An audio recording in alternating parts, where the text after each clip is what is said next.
Começa agora. Diário Econômico Original. Uma parceria entre o Banco Original e o Canal Rural, com uma análise das principais informações que impactam os mercados, a economia global e do Brasil. Apresentação Marco Caruso. Bom dia e bem-vindo ao episódio número 130 do nosso querido Diário Econômico Original. Hoje é 1º de março de 2023. Agora está explicado. No fim, a solução encontrada pelo governo para reduzir o impacto inflacionário dos preços dos combustíveis para o consumidor foi promover uma reoneração gradual dos tributos e às custas dos acionistas da Petrobras. A estatal informou que vai reduzir a partir de hoje o preço médio de venda de gasolina nas distribuidoras, com um corte de 13 centavos por litro. Do lado fiscal, para não perder tanta arrecadação, essa reoneração parcial da gasolina foi de 47 centavos por litro. O que dá uma alta líquida, então, considerando o corte da Petro, de 34 centavos por litro.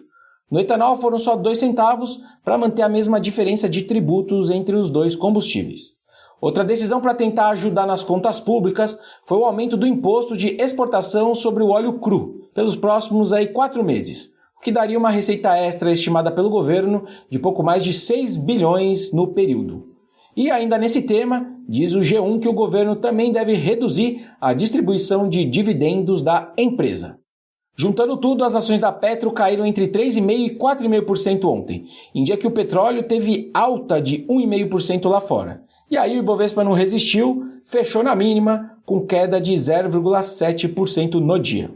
Para o nosso IPCA, o impacto final de tudo isso, na projeção do ano, ainda precisa de uma hipótese. Hoje a gente tem uma inflação de 6% para 2023, considerando que a alíquota ainda vai voltar para o patamar original, de antes da desoneração do Bolsonaro. O que a gente ainda não sabe é se daqui 4 meses o Congresso vai decidir manter essas faixas de impostos de agora ou se eles vão de fato reonerar tudo de volta. Se eles não voltarem, eu teria que tirar algo perto de 0,2 pontos percentuais. Então esse 6 passaria para 5,8%. O que sabemos ao certo agora é que março vai concentrar boa parte do efeito dessa reoneração, de inflação para cima, com alguma coisa ali ainda para abril. Apesar de não ter grandes novidades em tudo o que saiu então dessa decisão, causou alguma piora na curva de juros a opção do ministro Haddad em, mais uma vez, relembrar os juros altos nesse contexto. Ao justificar o aumento dos impostos, o ministro disse que ela está sendo tomada, abre aspas, inclusive porque na ata do BC está escrito que isso é condição para reduzir juros, fecha aspas. Parece que a lógica do ministro é que mais importante do que o efeito ruim sobre a inflação são os efeitos positivos para recompor receita e reduzir a incerteza fiscal, o que eu acho que ele está certo. Ele foi enfático, abre aspas. Está dito na ata do Copom que a medida é benéfica para a inflação no médio e no longo prazo. Segundo o BC, as medidas abrem espaço para a queda da taxa de juros.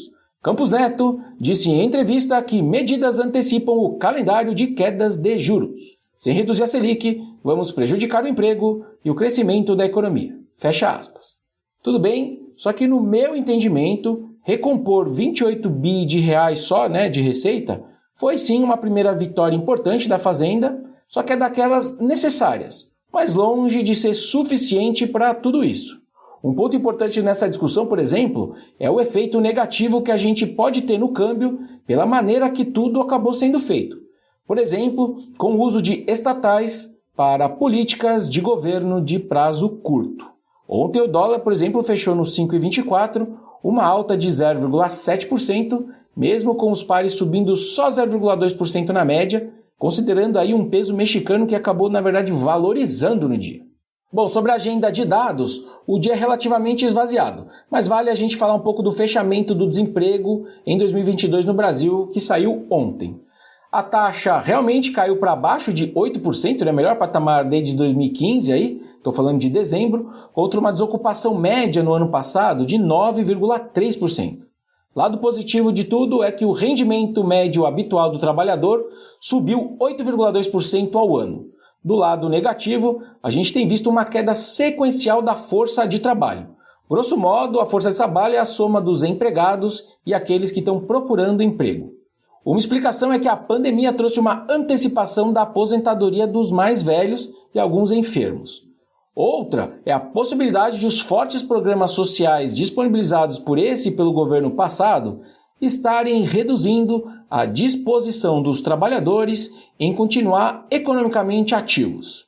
A consequência de uma força de trabalho cadente, no curto prazo, é o aumento dos salários pela dificuldade de se encontrar mão de obra. E no longo prazo, geralmente essa queda está associada a um PIB potencial menor, que no bom português significa uma capacidade menor de crescer sem gerar grandes desequilíbrios macroeconômicos. Bom dia, bons negócios e sorte sempre.